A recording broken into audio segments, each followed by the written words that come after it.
দ্বিতীয় শ্রেণীতে পড়ি।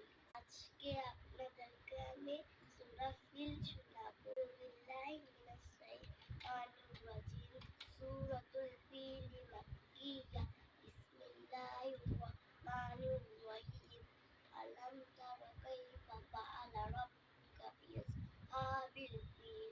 আলাম ইয়াজআল কাইদাহুম ফি তাদলিল ওয়া আরসালা আলাইহিম طيرا أبابيل ترميهم بحجارة من سجيل فجعلهم كعصف مأكول। সূরাটা যদি ভালো লেগে থাকে একটা লাইক একটা সাবস্ক্রাইব করে দিবেন। আসসালামু আলাইকুম।